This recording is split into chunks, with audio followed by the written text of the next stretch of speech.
I'd like to tell you about the strangest secret in the world. Not long ago, Albert Schweitzer, the great doctor and Nobel Prize winner, was being interviewed in London, and a reporter asked him, "Doctor, what's wrong with men today?" The great doctor was silent a moment, and then he said, "Men simply don't think." And it's about this that I want to talk with you. We live today in a golden age. This is an era that man has looked forward, dreamed of, and worked toward for thousands of years. But since it's here, we pretty well take it for granted. We in America are particularly fortunate to live in the richest land that ever existed on the face of the earth, a land of abundant opportunity for everyone. But do you know what happens?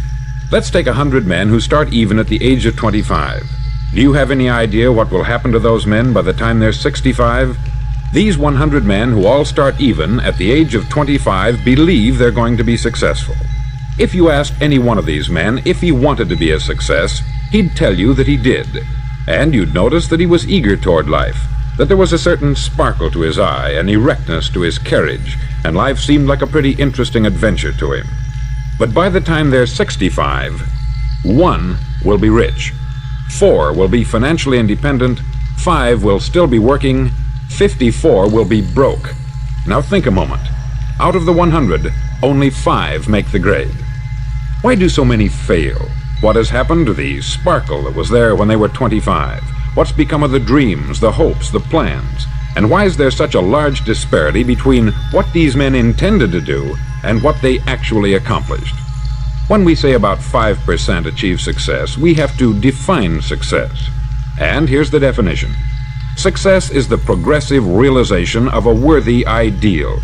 If a man is working toward a predetermined goal and knows where he's going, that man is a success. If he's not doing that, he's a failure. Success is the progressive realization of a worthy ideal.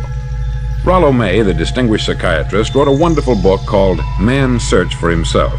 And in this book he says, the opposite of courage in our society is not cowardice, it is conformity. And there you have the trouble today. It's conformity. People acting like everyone else, without knowing why, without knowing where they're going. Now think of it. In America right now, there are over 14 million people 65 years of age and over, and about 13 million of these 14 million are broke. They're dependent on someone else for life's necessities. Now we learn to read by the time we're 7. We learn to make a living by the time we're 25. Usually by that time we're not only making a living, we're supporting a family. And yet by the time we're 65, we haven't learned how to become financially independent in the richest land that has ever been known. Why? We conform. And the trouble is that we're acting like the wrong percentage group, the 95% who don't succeed.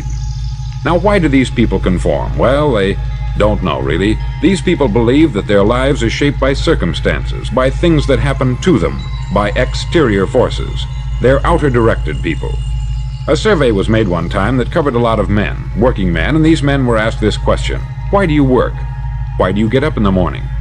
19 out of 20 had no idea. If you ask them, they'll say, everyone goes to work in the morning. And that's the reason they do it, because everyone else is doing it. Now let's get back to our definition of success. Who succeeds? The only man who succeeds is the man who is progressively realizing a worthy ideal. He's the man who says, I'm going to become this, and then begins to work toward that goal. I'll tell you who the successful people are. A success is the school teacher who's teaching school because that's what she wanted to do. The success is the woman who's a wife and mother because she wanted to become a wife and mother and is doing a good job of it. The success is the man who runs the corner gas station because that's what he wanted to do. The success is the successful salesman who wants to become a top-notch salesman and grow and build with his organization. A success is anyone who is doing deliberately a predetermined job because that's what he decided to do deliberately. But only 1 out of 20 does that. That's why today there isn't really any competition unless we make it for ourselves. Instead of competing, all we have to do is create.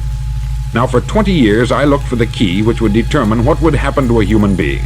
Was there a key I wanted to know which would make the future a promise that we could foretell to a large extent? Was there a key that would guarantee a person's becoming successful if he only knew about it and knew how to use it? Well, there is such a key, and I've found it. Have you ever wondered why so many men work so hard and honestly without ever achieving anything in particular, and others don't seem to work hard and yet seem to get everything? They have the magic touch. You've heard them say that about someone. Everything he touches turns to gold. And have you ever noticed that a man who becomes successful tends to continue to become successful, and on the other hand, have you noticed how a man who is a failure tends to continue to fail? It's because of goals. Some of us have them, some don't. People with goals succeed because they know where they're going. Now think of a ship leaving a harbor, and think of it with the complete voyage mapped out and planned. The captain and crew know exactly where it's going and how long it will take. It has a definite goal. 9,999 times out of 10,000 it will get to where it started out to get. Now let's take another ship, just like the first, only let's not put a crew on it, or a captain at the helm. Let's give it no aiming point, no goal, no destination. We just start the engines and let it go. I think you'll agree with me that if it gets out of the harbor at all, it will either sink or wind up on some deserted beach a derelict. It can't go any place because it has no destination and no guidance. It's the same with a human being. Take the salesman, for example. There is no other person in the world today with the future of a good salesman. Selling is the world's highest paid profession, if we're good at it and if we know where we're going. Every company needs top-notch salesmen, and they reward those men. The sky is the limit for them. But how many can you find? Someone once said, the human race is fixed, not to prevent the strong from winning, but to prevent the weak from losing. The American economy today can be likened to a convoy in time of war. The entire economy is slowed down to protect its weakest link, just as the convoy had to go at the speed that would permit its slowest vessel to remain in formation.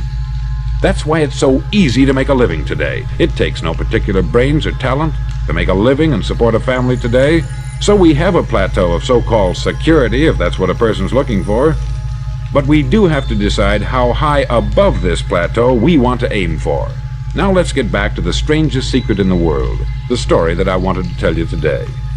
Why do men with goals succeed in life and men without them fail? Well, let me tell you something which, if you really understand it, will alter your life immediately. If you understand completely what I'm going to tell you from this moment on, your life will never be the same again. You'll suddenly find that good luck just seems to be attracted to you. The things you want just seem to fall in line.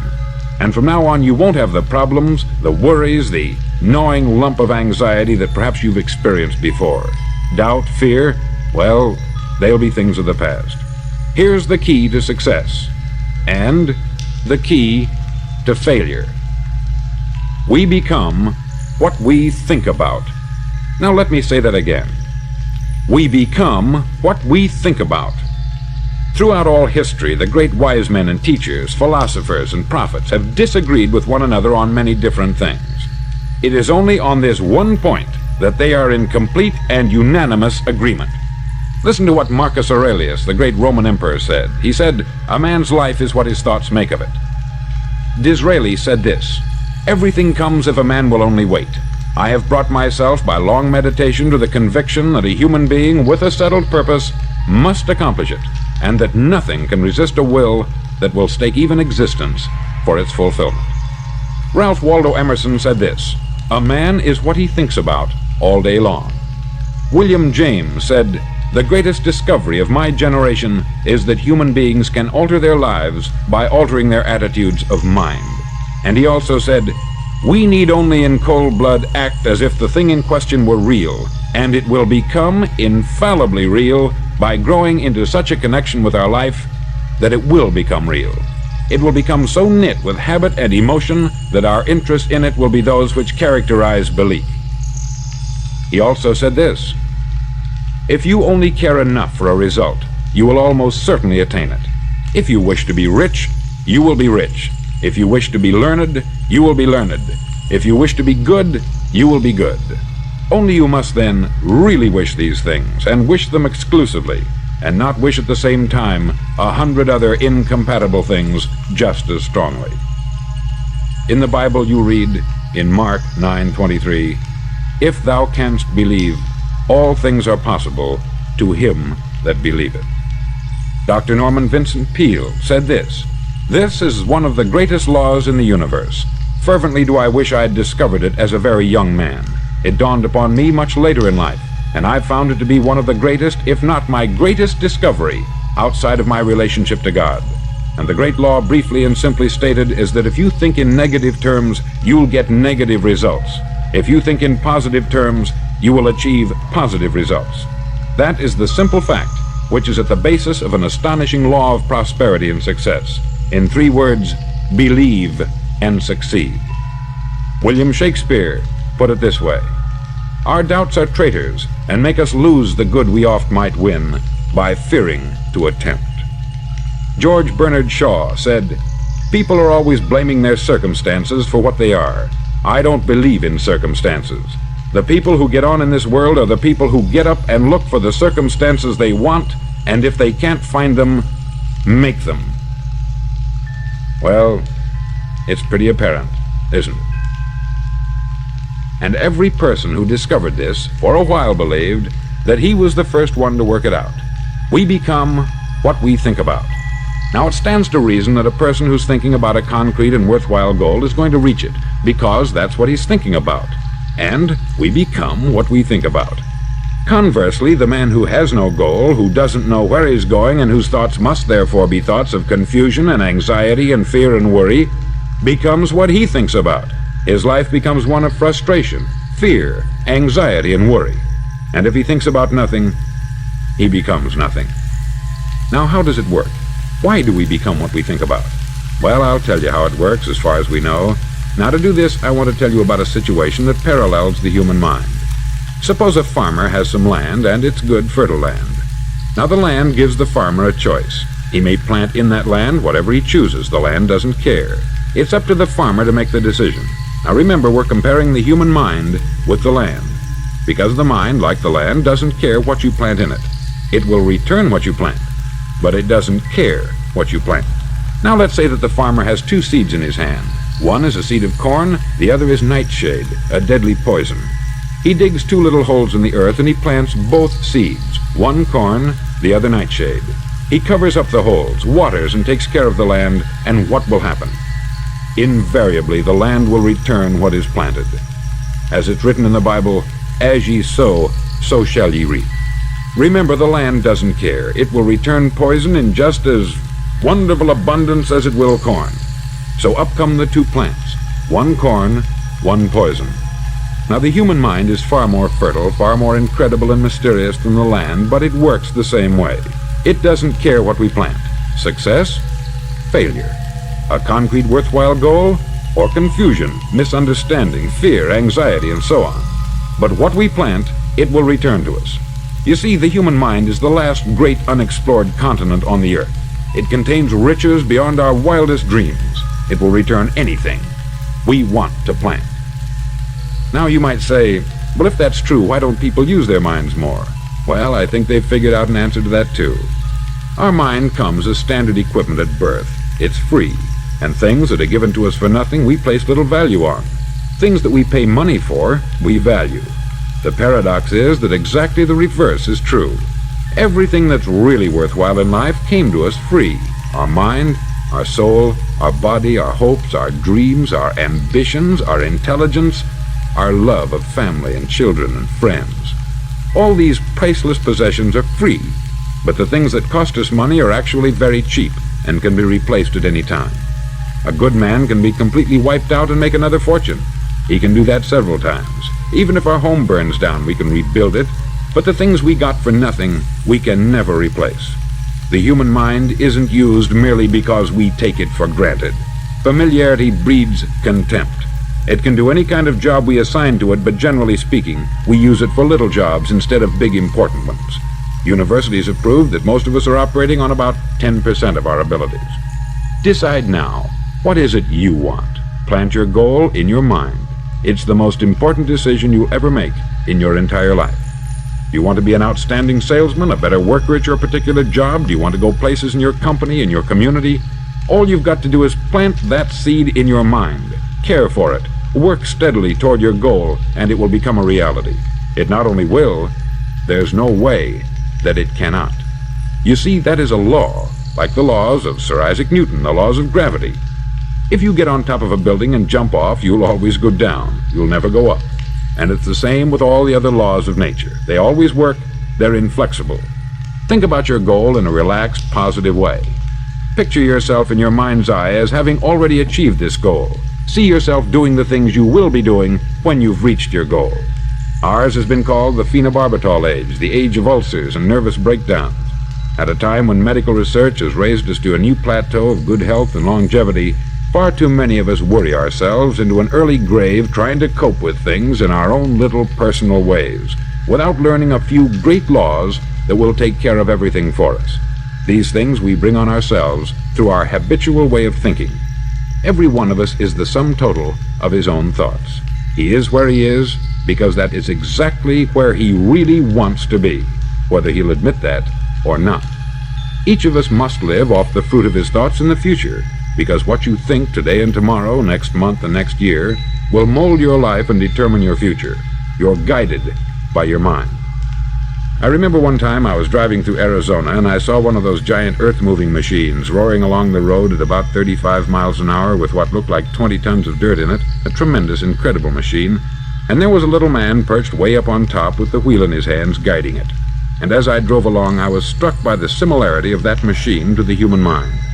Just suppose you're sitting at the controls of such a vast source of energy.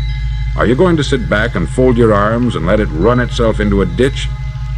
Or are you going to keep both hands firmly on the wheel and control and direct this power to a specific, worthwhile purpose? It's up to you. You're in the driver's seat. You see, the very law that gives us success is a two-edged sword. We must control our thinking. The same rule that can lead a man to a life of success, wealth, happiness, and all the things he's ever dreamed of for himself and his family, that very same law can lead him into the gutter. It's all in how he uses it, for good or for bad. This is the strangest secret in the world. Now, why do I say it's strange, and why do I call it a secret? Actually, it isn't a secret at all. It was first promulgated by some of the earliest wise men, and it appears again and again throughout the Bible. But very few people have learned it, understand it. That's why it's strange, and why, for some equally strange reason, it virtually remains a secret. I believe that you could go out and walk down the main street of your town and ask one man after another what the secret of success is, and you probably wouldn't run into one man in a month who could tell you. Now, this information is enormously valuable to us, if we really understand it and apply it. It's valuable to us not only for our own lives, but the lives of those around us, our family, employees, associates, and friends. Life should be an exciting adventure. It should never be a bore. A man should live fully, be alive. He should be glad to get out of bed in the morning. He should be doing a job he likes to do because he does it well. One time I heard Grove Patterson make a speech, the editor-in-chief of the Toledo Daily Blade, and as he concluded his speech, he said something that I've never forgotten. He said something like this: "My years in the newspaper business have convinced me of several things, among them that people are basically good, and that we came from someplace, and we're going someplace. So we should make our time here an exciting adventure. The architect of the universe didn't build a stairway leading nowhere." And the greatest teacher of all, the carpenter from the plains of Galilee, gave us the secret time and time again. "As ye believe, so shall it be done unto you." I've explained the strangest secret in the world and how it works. Now I want to explain how you can prove to yourself the enormous returns possible in your own life by putting this secret to a practical test. I want you to make a test that will last 30 days. Now, it isn't going to be easy. If you'll give it a good try, it will completely change your life for the better.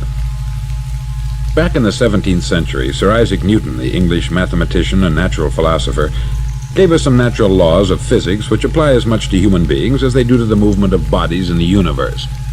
Now, one of these laws is that for every action, there is an equal and opposite reaction. Simply stated, as it applies to you and me, it means we can achieve nothing without paying the price. The results of your 30-day experiment will be in direct proportion to the effort you put forth. To be a doctor, you must pay the price of long years of difficult study. to be successful in selling, and remember that each of us succeeds to the extent of his ability to sell. Selling our families on our ideas, selling education in schools, selling our children on the advantages of living the good and honest life, selling our associates and employees on the importance of being exceptional people, to, of course, the profession of selling itself. But to be successful in selling our way to the good life, we must be willing to pay the price. Now, what is that price? Well, it's many things. First, it's understanding emotionally, as well as intellectually, that we literally become what we think about, that we must control our thoughts if we're to control our lives. It's understanding fully that, as ye sow, so shall ye reap. Secondly, it's cutting away all the fetters from the mind and permitting it to soar as it was divinely designed to do. It's the realization that your limitations are self-imposed, and that the opportunities for you today are enormous beyond belief. It's rising above narrow-minded pettiness and prejudice. Thirdly, to use all your courage to force yourself to think positively on your own problem, to set a definite and clearly defined goal for yourself, to let your marvelous mind think about your goal from all possible angles, to let your imagination speculate freely upon many different possible solutions, to refuse to believe there are any circumstances sufficiently strong to defeat you in the accomplishment of your purpose, to act promptly and decisively when your course is clear, and to keep constantly aware of the fact that you are, at this moment, standing in the middle of your own acre of diamonds, as Russell Conwell used to point out. Fourth, save at least 10% of what you earn. It's also remembering that no matter what your present job, it has enormous possibilities if you're willing to pay the price. Now let's just go over the important points in the price each of us must pay to achieve the wonderful life that can be ours. It is, of course, worth any price. 1, you will become what you think about. 2, remember the word imagination. Let your mind soar. 3, courage. Concentrate on your goal every day. 4, save 10% of what you earn. And action. Ideas are worthless unless we act on them. Now I'll try to outline the 30-day test I want you to make. Now keep in mind that you have nothing to lose by making this test, and everything you could possibly want to gain. There are 2 things that may be said of everyone. Each of us wants something, and each of us is afraid of something. I want you to write on a card what it is you want more than anything else. It may be more money. Perhaps you'd like to double your income or make a specific amount of money. It may be a beautiful home. It may be success at your job. It may be a particular position in life. It could be a more harmonious family. Each of us wants something. Write down on your card specifically what it is that you want. Make sure it's a single goal and clearly defined. You needn't show it to anyone, but carry it with you so that you can look at it several times a day. Think about it in a cheerful, relaxed, positive way each morning when you get up, and immediately you have something to work for, something to get out of bed for, something to live for. Look at it every chance you get during the day and just before going to bed at night. As you look at it, remember that you must become what you think about, and since you're thinking about your goal, you realize that soon it will be yours. In fact, it's yours really the moment you write it down and begin to think about it. Look at the abundance all around you as you go about your daily business. You have as much right to this abundance as any other living creature. It's yours for the asking. Now we come to the difficult part. Difficult because it means the formation of what is probably a brand new habit. And new habits are not easily formed. Once formed, however, it'll follow you for the rest of your life. Stop thinking about what it is you fear. Each time a fearful or negative thought comes into your consciousness, replace it with a mental picture of your positive and worthwhile goal. There will come times when you will feel like giving up. It's easier for a human being to think negatively than positively. That's why only 5% is successful. You must begin now to place yourself in that group. For 30 days, you must take control of your mind. It will think only about what you permit it to think. Each day for this 30-day test, do more than you have to do. In addition to maintaining a cheerful, positive outlook, give of yourself more than you've ever done before. Do this knowing that your returns in life must be in direct proportion to what you give. The moment you decide on a goal to work toward, you're immediately a successful person. You're then in that rare and successful category of people who know where they're going. Out of every 100 people, you belong to the top 5. Don't concern yourself too much with how you're going to achieve your goal. Leave that completely to a power greater than yourself. All you have to do is know where you're going. The answers will come to you of their own accord. Remember these words from the Sermon on the Mount, and remember them well. Keep them constantly before you this month of your test. Ask, and it shall be given you. Seek, and ye shall find. Knock, and it shall be opened unto you. For every one that asketh receiveth, and he that seeketh findeth, and to him that knocketh it shall be opened. It's as marvelous and as simple as that. In fact, it's so simple that in our seemingly complicated world it's difficult for an adult to understand that all he needs is a purpose and faith. For 30 days, do your best. If you're a salesman, go at it as you've never done before, not in hectic fashion, but with the calm, cheerful assurance that time well spent will give you the abundance in return you deserve and want. No matter what your job, do it as you've never done it before for 30 days. And if you've kept your goal before you every day, you'll wonder and marvel at this new life you've found. Dorothea Brand, outstanding editor and writer, discovered it for herself and tells about it in her fine book, Wake Up and Live. Her entire philosophy is reduced to the words, act as though it were impossible to fail. She made her own test with sincerity and faith, and her entire life was changed to one of overwhelming success. Now you make your test for 30 full days. Don't start your test until you've made up your mind to stick with it. You see, by being persistent, you're demonstrating faith. Persistence is simply another word for faith. If you didn't have faith, you would never persist. If you should fail during your first 30 days, by that I mean suddenly find yourself overwhelmed by negative thoughts, you've got to start over again from that point and go 30 more days. Gradually your new habit will form until you find yourself one of that wonderful minority to whom virtually nothing is impossible. Don't forget the card. It's vitally important as you begin this new way of living. On one side of the card, write your goal, whatever it may be. On the other side, write the words we've quoted from the Sermon on the Mount. Ask, and it shall be given you. Seek, and ye shall find. Knock, and it shall be opened unto you. Nothing great was ever accomplished without inspiration. See that during these crucial first 30 days, your own inspiration is kept at a peak. Above all, don't worry.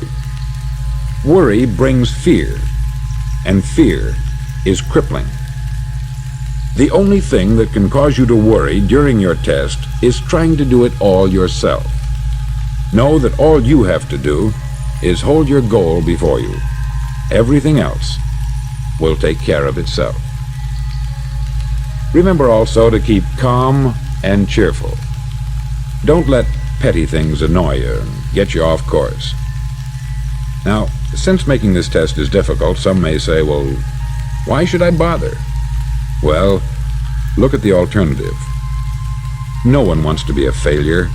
No one really wants to be a mediocre individual. No one wants a life constantly filled with worry, fear, and frustration. Therefore, remember that you must reap that which you sow. If you sow negative thoughts, your life will be filled with negative things.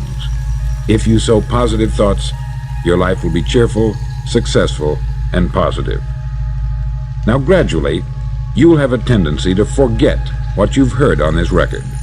Play it often. Keep reminding yourself of what you must do to form this new habit. Gather your whole family about and listen to what's been said here at regular intervals. You know, most men will tell you that they want to make money without understanding the law. The only people who make money work in the mint. The rest of us must earn money. This is what causes those who keep looking for something for nothing or a free ride to fail in life. The only way to earn money is by providing people with services or products which are needed and useful. We exchange our product or service for the other man's money. Therefore, the law is that our financial return will be in direct proportion to our service. Success is not the result of making money. Making money is the result of success. And success is in direct proportion to our service. Most people have this law backwards. They believe that you're successful if you earn a lot of money. The truth is that you can only earn money after you're successful. It's like the story of the man who sat in front of the stove and said to it, "Give me heat, and then I'll add the wood." How many men and women do you know, or do you suppose there are today, who take the same attitude toward life? There are millions. We've got to put the fuel in before we can expect heat. Likewise, we've got to be of service first before we can expect money. Don't concern yourself with the money. Be of service. Build, work, dream, create. Do this, and you'll find there's no limit to the prosperity and abundance that will come to you. Prosperity is founded upon a law of mutual exchange. Any person who contributes to prosperity must prosper in turn himself. Sometimes the return will not come from those you serve, but it must come to you from someplace, for that is the law. For every action, there is an equal and opposite reaction. As you go daily through your 30-day test period, remember that your success will always be measured by the quality and quantity of service you render, and money is a yardstick for measuring this service. No man can get rich himself unless he enriches others. There are no exceptions to a law. You can drive down any street in America and from your car estimate the service that's being rendered by the people living on that street. Had you ever thought of this yardstick before? It's interesting. Some, like ministers and priests and other devoted people, measure their returns in the realm of the spiritual, but again, their returns are equal to their service. Once this law is fully understood, any thinking person can tell his own fortune. If he wants more, he must be of more service to those from whom he receives his return. If he wants less, he has only to reduce this service. This is the price you must pay for what you want. If you believe you can enrich yourself by deluding others, you can only end by deluding yourself. It may take some time, but just as surely as you breathe, you'll get back what you put out. Don't ever make the mistake of thinking you can avert this. It's impossible. The prisons and the streets where the lonely walk are filled with people who tried to make new laws just for themselves. We may avoid the laws of man, but there are greater laws that cannot be broken. An outstanding medical doctor recently pointed out 6 steps that will help you realize success. 1. Set yourself a definite goal. 2. Quit running yourself down. 3. Stop thinking of all the reasons why you cannot be successful, and instead think of all the reasons why you can. 4. Trace your attitudes back through your childhood and try to discover where you first got the idea you couldn't be a success, if that's the way you've been thinking. 5. Change the image you have of yourself by writing out a description of the person you would like to be. And 6. Act the part of the successful person you have decided to become. The doctor who wrote those words is a noted West Coast psychiatrist, David Harold Fink, M.D. Do what all experts since the dawn of recorded history have told you you must do. Pay the price by becoming the person you want to become. It's not nearly as difficult as living unsuccessfully. Make your 30-day test. Then repeat it. Then repeat it again. Each time it will become more a part of you until you'll wonder how you could ever have lived any other way. Live this new way, and the floodgates of abundance will open and pour over you more riches than you may have dreamed existed. Money? Yes, lots of it. But what's more important, you'll have peace. You'll be in that wonderful minority who lead calm, cheerful, successful lives. Start today. You have nothing to lose, but you have a life to win.